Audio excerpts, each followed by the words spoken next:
Good morning students. आज हम इस वीडियो में तूफानों से क्या डरना इस कविता का स्वाध्याय करेंगे। स्टूडेंट्स, जैसे कि आप हर बार करते हैं, स्वाध्याय आपने नोटबुक में लिखना है। क्योंकि कुछ प्रश्न जो होते हैं वो मैंने थोड़े अलग तरीके से दिए हैं, तो बेहतर होगा ये आप नोटबुक में ही लिखिएगा। हाँ, वीडियो बनाने का जो उद्देश्य है उसमें आपको प्रश्न जो है वो ठीक से समझ में आता है और फिर आप वो लिख सकते हैं। जो बच्चे वर्कबुक मेंटेन करते हैं वे वर्कबुक में भी लिख सकते हैं, लेकिन ज़रूरी ये है कि आपने नोट्स कंप्लीट करना है, भले ही वो वर्कबुक में हो या नोटबुक में हो, लेकिन आपने लेखन कार्य करना ज़्यादा ज़रूरी है। क्योंकि लेखन कार्य करने से ही आपको अच्छी हैंडराइटिंग की प्रैक्टिस मिल सकेगी। तो इसलिए ये सारे जो शब्दार्थ है या जो नोट्स है आपने लिखने हैं। शब्दार्थ जो हमने देखे थे कविता के दौरान, नफरत करना यानी घृणा करना, द्वेष करना, सत्कर्म यानी अच्छा कर्म या अच्छा कार्य, तुलिका यानी ब्रश। जी हाँ, जैसे हम रंग जो भरते हैं तो ब्रश के द्वारा ही रंग भरते हैं ना, तो इसलिए उसका तुलिका ये नया शब्द इसमें मिला है। धीरज यानी धैर्य, यहाँ पर स्पेलिंग मिस्टेक है, धैर्य लिखना है, ध होना चाहिए वहाँ पर, और य पर अर की मात्रा होनी चाहिए। यहाँ पर टाइप एरर है। देह यानी शरीर, अभिमान घमंड, महामारी यानी संक्रामक भीषण रोग। ऐसा एक भीषण यानी बहुत खतरनाक ऐसा रोग जो था, वो फैलने वाला रोग उसे हम कहेंगे, तो वो उसे महामारी शब्द आया है। दीप यानी दिया, आत्मज्ञान यानी स्वयं का ज्ञान या हमारे बारे में खुद को या खुद के बारे में जानना, इसे हम आत्मज्ञान भी कहते हैं। हिम्मत, साहस, ये शब्दार्थ आपने लिखने हैं। यहाँ पर मैंने दिया है कि मैंने इस कविता से क्या समझा। इसका मतलब ये है कि कविता का तात्पर्य क्या था, कविता का सरल अर्थ क्या था, ये भी मैंने यहाँ पर एक छोटे से फॉर्म में मैं कहूँगी इसमें दिया है कि भाई कितनी भी कठिन परिस्थिति हमारी जीवन में क्यों ना आई हो, कई लोग क्या करते हैं, अपना काम छोड़ने को मजबूर हो जाते हैं, यानी डर जाते हैं, मायूस हो जाते हैं परेशानियों से, लेकिन यह सही वक्त आने का इंतज़ार करते हैं और भगवान के भरोसे बैठ जाते हैं। यानी ये ऐसे लोग क्या करते हैं, अपने कर्म पर विश्वास न रखते हुए भगवान भरोसे छोड़ देते हैं। लेकिन जो लोग कठिन परिस्थितियों में भी आगे बढ़ते रहते हैं, वह रास्ते में आने वाले तूफानों के बावजूद अपनी मंजिल पा ही लेते हैं। यानी जिनको अपने कार्य पर या अपने आप पर पूरा विश्वास होता है, ऐसे लोग हमेशा कितने भी बड़े तूफान क्यों ना आए फिर भी अपनी मंजिल पा लेते हैं। भले ही मंजिल पाने में देर हो जाए, लेकिन वो लक्ष्य के प्रति लगातार समर्पित रहकर आगे बढ़ते जाते हैं। और असली असफलता तो तब होती है जब हम अपने लक्ष्य को छोड़ देते हैं। यानी इंसान असफल तभी होता है कि जब वो अपने कार्य से अलग हो जाता है या अपने लक्ष्य को भूल जाता है। जो अपना लक्ष्य पाना चाहता है उसे हमेशा जो असफलताएं है वो अस्थायी है, ये बात ध्यान में रहती है, और हमेशा वो अपने कार्य के प्रति समर्पित रहकर आगे बढ़ते रहते हैं। तो अगर आपको ये सरल अर्थ जो है, यानी तूफानों से क्या डरना, इस कविता से मैंने क्या सीखा या इस कविता से मुझे क्या समझ में आया, ये अगर आप चाहेंगे तो आप लिख सकते हैं। ओके।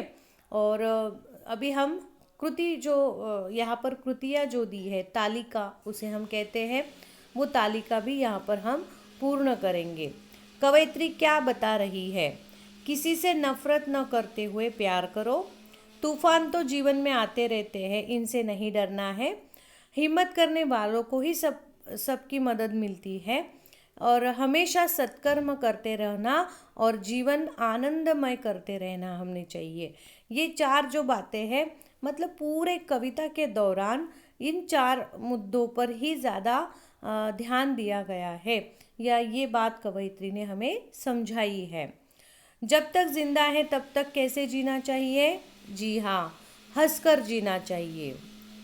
तो आगे जो है यहाँ पर प्रश्न क्रमांक को आप दुर्लक्षित कीजिए स्टूडेंट्स, क्योंकि मैंने ये जो है ये पीडीएफ द्वारा लिया है, तो इसलिए प्रश्न क्रमांकों को आप ध्यान न दीजिएगा। केवल जो प्रश्न है आप उनको कंटिन्यू लिखेंगे तो भी चलेगा। हमारी जिम्मेदारी क्या है? यह बताकर आकृति पूर्ण करो। हमारी जिम्मेदारी यानी सबको सही राह दिखाना, ये उसका आंसर है। अंधेरा दूर कैसे होगा? जी हाँ, आत्मज्ञान का दीप जलाकर ही अंधेरा दूर होगा। स्टूडेंट्स, आपको कृति प्रश्न जो है वो लिखने की आदत होनी चाहिए, क्योंकि इसके आगे के जो भी आपके पैटर्न्स है, पेपर पैटर्न्स, वो कृति प्रश्न पर आधारित ही रहते हैं। तो इसलिए मुद्दों में ये आंसर देना ज़रूरी है। जीवन का हिस्सा क्या है? हमारे जीवन का हिस्सा धूप छाव, और दूसरा पॉइंट है उजाला और अंधेरा। तो ये आप लिख सकते हैं। विरोधार्थी शब्द यहाँ पर मैंने एक्चुअली अलग अलग तरीके से दिया है, क्योंकि जो 2 विरोधार्थी शब्द आए थे, सत्कर्म और उसका है दुष्कर्म। सत्कर्म यानी अच्छा कर्म, दुष्कर्म यानी बुरा कर्म या बुरा कार्य। खुशी और उसका अपोजिट है या विरोधार्थी है दुख। और वैसे ही भाषा की ओर आपको अलग शब्द विरोधार्थी के तौर पर दिए गए हैं, तो वो भी हमने लिखने हैं। सब जगह महामारी किस कारण है? किस कारण महामारी मची हुई है? देह अभिमान के कारण। बिल्कुल सही। और हमारे जीवन का हिस्सा जो है, ये प्रश्न भी रिपीट हुआ है, बट फिर भी आपने वो लिखना है एक ही बार। और नीचे रिक्त स्थानों की पूर्ति दी गई है, फिल इन द ब्लैंक्स। आपको ऑप्शंस दिए गए हैं और उन ऑप्शंस को आपने चुनकर लिखना है। हार जीत का खेल है जीवन, खेल समझकर खेलो। समय एक सा कभी न रहता, थोड़ा डैश धरना जी, धीरज धरना जी। और रात हो चाहे जितनी लंबी, उसका भी है अंत सवेरा। ये रिक्त स्थान भी हमने करने हैं। और अपोजिट्स हो, नफरत है प्यार, धूप छाँव, हार जीत, उजाला अंधेरा, रात सवेरा। ये जो है विरोधार्थी यहाँ पर आपको दिए गए हैं। जी हाँ, अभी ये जो है बताओ तो सही, ये आपके टेक्स्ट बुक के दौरान से ही लिया है, इसलिए मैंने ये देना ज़रूरी समझा। भले ही आपको अभी निबंध या आप राइटिंग जो है पेपर, इसमें आप ऑब्जेक्टिव टाइप के क्वेश्चन ज़्यादा है, लेकिन ये जो ऐसे टॉपिक्स है ये आपको कंपोजिशंस के टॉपिक के तौर पर भी पूछा जा सकता है, और लेखन कार्य की आदत होनी चाहिए, इसलिए मैंने ये ब्रीफ आंसर के तौर में भी दिया हुआ है। साक्षरता अभियान, इस बारे में जानकारी लिखनी है। साक्षरता अभियान क्या है और वो कैसे अप्लाई किया जाता है, या साक्षरता अभियान के दौरान कौन सा कार्य किया जाता है, इसकी जानकारी आपको इस आंसर में दी गई है। तो मैं अभी वो पढ़ना नहीं चाहूँगी, लंबा हो जाता है वीडियो, इसलिए आप इसे ठीक से लिखना है बच्चों, और समझने की कोशिश करनी है। साक्षरता का अभियान का अगर मैं शॉर्टकट में बताऊंगी तो अपने भारत सरकार ने ऐसा अभियान शुरू किया था कि जिसमें हर एक व्यक्ति को, मतलब अपने देश का हर एक व्यक्ति जो है उसे लिखने और पढ़ना जो है, लिखना पढ़ना और समझना, ये 3 बातें तो एटलीस्ट अगर आती है तो उस व्यक्ति को हम साक्षर कहते हैं। और इसका मुख्य उद्देश्य जो है कि कुछ बच्चे अगर समझो उनके बचपने में या उनके जब वो छोटे थे तब अगर उनको पढ़ाई नहीं मिल पाई, तो अगर आगे जाकर उनको पढ़ना है तो उनको शिक्षा का अधिकार या उनको साक्षरता का अधिकार इस अभियान के दौरान दिया जाता है। और हर एक बच्चा स्कूल जाना चाहिए, यानी पढ़ना चाहिए, ये उद्देश्य भी इसमें आगे बढ़ाया जाता है।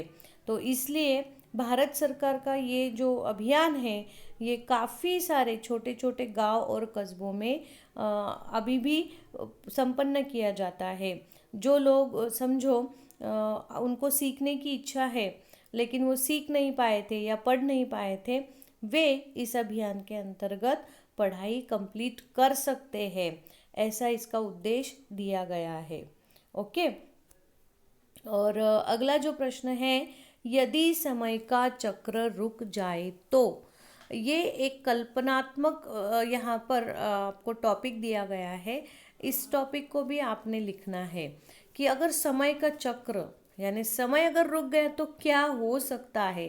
ये कल्पना भी अगर हम करेंगे तो भी हमें डर लगने लगेगा, क्योंकि जो सुबह या रात या दोपहर जो हो रही है ये तो हम कह सकते हैं कि समय की इस चक्र के वजह से ही हो रही है। या हम कहेंगे जो अलग अलग मौसम है, अलग अलग ये सीजन्स जो हम देखते हैं या जो हमारे कार्यकलाप चल रहे हैं, ये केवल और केवल इस समय की वजह से ही चल रहे हैं। अगर ये रुक जाए तो बहुत बड़ी आफत, बड़ी मुश्किल आ जाएगी पृथ्वी पर, है ना। तो ये आपने देना है, लिखना है वो।